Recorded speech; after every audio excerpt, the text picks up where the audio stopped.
আমাদের বহু তরুণ সমাজের বহু ভাইয়েরা বহু বোনেরা শিক্ষিত, যুব সমাজের বহু ভাই বোনেরা শিক্ষিত, কিন্তু তারা কর্মসংস্থানের অভাবে রয়েছে। তাদের অনেকেরই কর্মসংস্থান নাই, এবং সেই জন্যই আমরা পরিকল্পনা গ্রহণ করেছি যে বিএনপি আগামী 12 তারিখে ইনশাআল্লাহ সরকার গঠন করলে আমরা প্রত্যেকটি জেলায়, এবং স্বাভাবিকভাবে ঢাকা যেহেতু বড় একটি শহর, ঢাকায় হয়তো প্রত্যেকটি এলাকায় অন্তত মিনিমাম একটির অধিক আমরা ভোকেশনাল ইনস্টিটিউট তৈরি করব, আমরা ট্রেনিং সেন্টার তৈরি করব, আমরা আইটিতে যারা কাজ করে তাদেরকে বিভিন্ন প্রকার ট্রেনিং এর আমরা ব্যবস্থা করব। আমাদের যে সকল তরুণ সমাজের সদস্য আইটিতে কাজ করেন, সেই ফ্রিল্যান্সিং এর কাজ হোক, ডাটা প্রসেসিং হোক, এই বিষয়ে তাদেরকে আমরা ট্রেনিং দিব, যাতে করে তারা কর্মসংস্থানের ব্যবস্থা করতে পারে।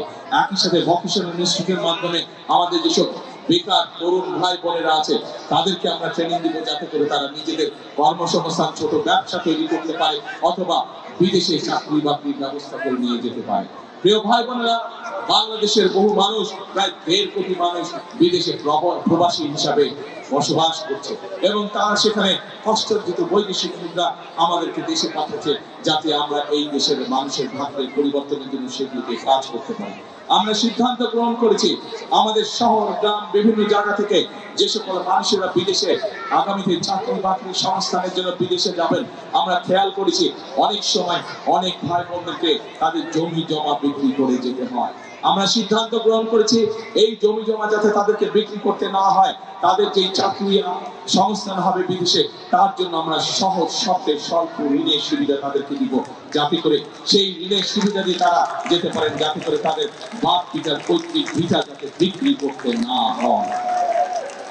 এখন প্রিয় ভাই বোনেরা, এই এলাকায় জলবদ্ধতা একটি সমস্যা আছে। এই জলবদ্ধতা সমস্যা এই এলাকায় যেমন আছে, ঠিক একইভাবে সমগ্র বাংলাদেশে এই জলবদ্ধতার সমস্যা আছে, এবং সেই জলবদ্ধতার সমস্যার কারণে কৃষকরা যেরকম তাদের ফসলের জন্য প্রয়োজনীয় পানি পায় না, একইভাবে অনেক সময় কৃষকরা তাদের চাষবাস করতেও সমস্যা হয়। সেজন্য আমরা সিদ্ধান্ত গ্রহণ করেছি শহীদ রাষ্ট্রপতি জিয়াউর রহমানের সেই বিখ্যাত খাল খনন কর্মসূচি ইনশাআল্লাহ আমরা আবার শুরু করব।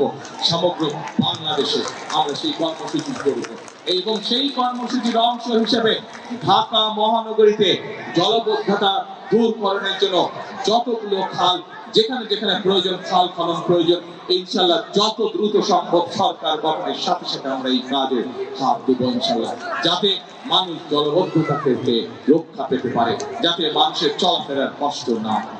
প্রিয় ভাই বোনেরা, আমরা যত কাজই করি না কেন, দুটো কাজের ব্যাপারে আমাদেরকে অবশ্যই সবচাইতে বেশি জোর দিতে হবে। কি সেই কাজ?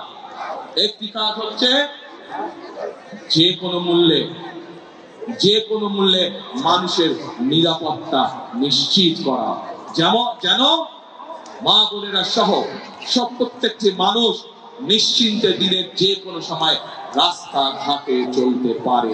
একটি মানুষ নিরাপদে রাস্তাঘাটে চলবে, একটি মানুষ নিরাপদে তার ব্যবসা বাণিজ্য করবে, চাকরি বাকরি করবে। সেজন্য বিএনপির সবচাইতে অন্যতম প্রায়োরিটি হচ্ছে যে কোনো মূল্যে ঢাকা শহর সহ সমগ্র বাংলাদেশের আইন শৃঙ্খলার পরিস্থিতি নিশ্চিত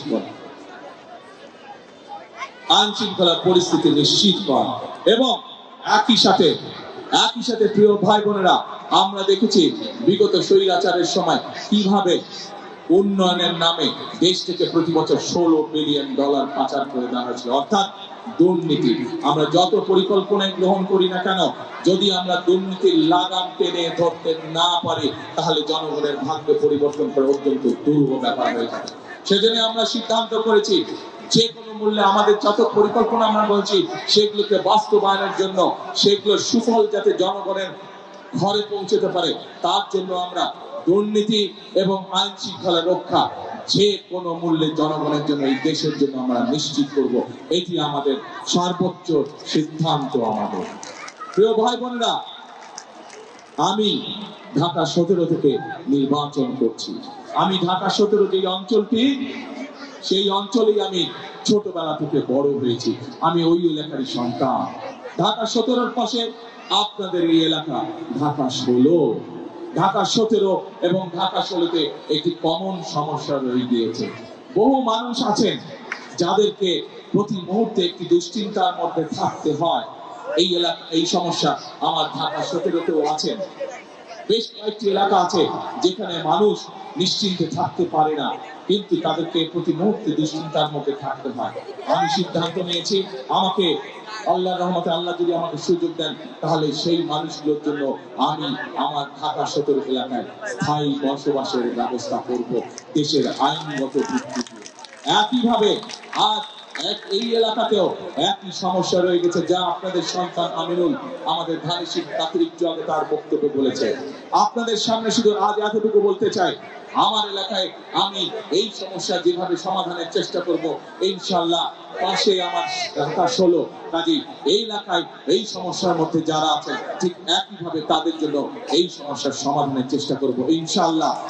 বিএনপি সরকার গঠন করলে ধীরে ধীরে এই এলাকার মানুষের যে থাকার সমস্যা আছে, উপস্থিতির যে সমস্যা আছে, সেই সমস্যা আমরা সমাধান করবো ইনশাআল্লাহ। প্রিয় ভাই বোনেরা, এতক্ষণ আমার বক্তব্যে আমি আপনাদের সামনে তুলে ধরেছি কিভাবে আমরা দেশকে পুনর্গঠন করতে চাই।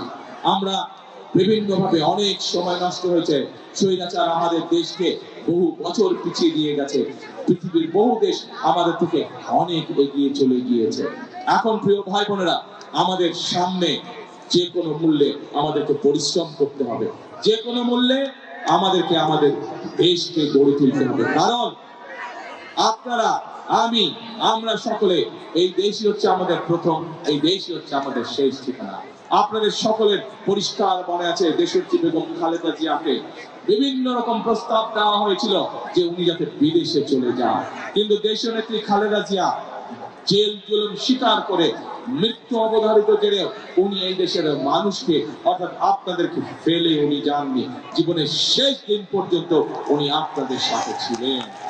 প্রিয় ভাই বোনরা, সেই জন্যই এই দেশকে আমাদের গঠন করতে হবে যাতে এই দেশের সন্তানরা সুশিক্ষা পায়। এই দেশকে গঠন করে গড়ে তুলতে হবে যাতে এই দেশের মানুষ এই দেশেই কম বেশি সহজেই চিকিৎসা পায়।